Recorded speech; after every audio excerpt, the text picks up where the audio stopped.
halkan marayna waa la sheegay mustaqbalka maxaynu doonaynaa mustaqbalka waxaynu doonaynaa waxa aynu qabsoonay waxa aynu qabanay inoo qabsoomay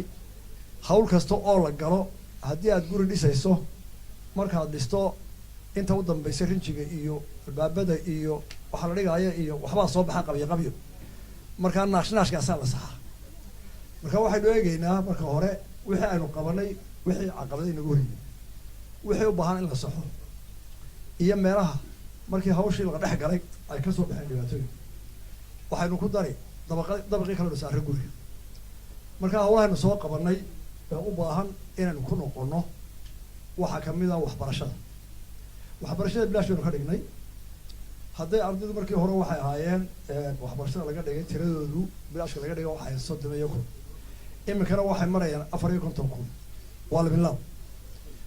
waxay u baahdeen kalaasyo dheeraada waxay u baahdeen macallimiin dheeraada waxaa soo kordhay kharash fara badan haddii aan kharashkaa la daboolina tayadii waa hoos u dhacaysa waana hawl miisaan degdeg u kordhaya oo kharash taa waxaynu u baahannahay inaynu daboollo horta intaynaan secondary-ga gaadhin labadii hoose oo aynu quality-gooda iyo tayadooda soo gaarsiino kuwa private-ka ah qodobka kale ayna sugaya waxa weeye horta maanta waxay noogu horeysaa madaxweyne murashaxa iyo ku-xigeenkiisa murashaxa oo labaduba sii galbeeda in badan baa la lahaa madaxweynayaasha burcay ka soo baxaan cabdiraxmaan allah u naxariisto cigaal silaayo waxyaalo badan maanta galbeedo waa lagu eega wax xadiiqo in badan baad faantaye galbeedow somaliland way ku soo eegaysaa waxaad tarto iyo si aad wax u maamusho iyo si aad dadka u soo dhaweyso iyo hogaaminta galbeedna imtixaan baa saaran ha ku talagalo waayo labadii ba israaciyeen waana ku mahadsan yihiin dalka marka loo eego dee cabirka ama masaafada dhulka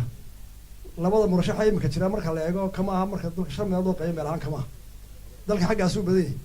haddii awl hore loohan jiray cod kama yimaado way maqayiro ma codeeyaana maanta qoladii beeyada guraysana beeyada kasoo degto way codeynaysaa oo way usoo lugeeyeen sool iyo sanaagna way yimaadeen cod libinlaabo galbeed ka wada baa yaalla maanta bari oo marka maanta dalka lasoo eego codki bari buu yaallaa musharaxiintiina xagganay siiyeen taana ogaada waa culay soo kordheen waxaan kusoo koobayaa kulmiye inagu waxaanu nahay xisbiyada ugu weynaa xilkii baynu haynaa odayaashii baynu nahay dee xisbiyada kale 4 jir weeyi kulmiye marka loo tiriyo intuu kulmiye ahaa waa dhowr iyo 10 inta ka madaxdiina 30 sano bay dalkan soo horjoogtay dee xisbiyada kale ee ragga hogaaminaya ka u badan 95 96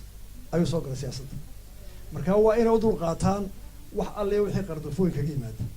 kulmiye waxaa ku ceeba qofka kulmiye inuu u jawaabo haddii ay caayaan haddii aflagaadoodaan hadday wax ka sheegaan xisbiga kale waxay la mid tahay oday weyn oo ina yaro suuqa jooga haddii caayay adan xishoo buu ku odhanayaa moogti hadduu odayguna kala caysa wasuu noqonaya hadduu odaygii inanka yaraa la murmo soo ceeb maaha dee ninka siyaasadda ay ugu horreysay 1995 iyo wixii ka dambeeyay xisbiga la furay ama 2003 ugu horreysa maanta inuu lider ba noqdo go-aan ba gaadho dee haddii uu kulmiye dib ugu noqdo la murmo oo ninka taageeraha kulmiye ee Bristol jooga ama Cardiff ama Hargeysa ama Canada hadduu la murmo dee kulmiye waxba u dhibaya marka walaaladeen hay nagu barbarteen xaflagaadoodeen ha durduriyeen inagu dalkaynu hogaaminaa dalka Bristol waxaan kusoo koobayaa aad iyo aad baan qurujooga uga mahadnaqaynaa waxtarka faraha badan ee ka mid tahay kor u qaadida magaca Somaliland ee intaasoo idinla taaga ahayd intaasoo counselor oo UK ka soo saarteen ictiraaf inaad maalin walba u taagantahay mudaharaad inaad dalkii gurmad u muujisaan markay abaari timaado ama olola siyaasadeed ama hawl kalaba inaad lifeline-ka u tihiin dad badan oo reer Somaliland oo lagu qiyaaso lacagta aad dirtaan billions oo dad badan ku nool yihiin waxa meelaha ku tartaan meelaha masalan dhakhtarrada dadka naafada ah dadka jilicdasan inta taagiina inta u gurmataan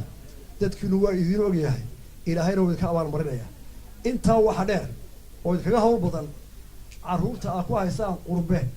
iskuulkii wax lagu soo sheegayo suuq wax u sheegayo haddana aad doonaysaan inaad Somaliland ka dhigtaan dagaalkaasaa ugu weyn ku jirtaa kaana allah idinku asturo aad iyo aad baan idinku mahadnaqaynaa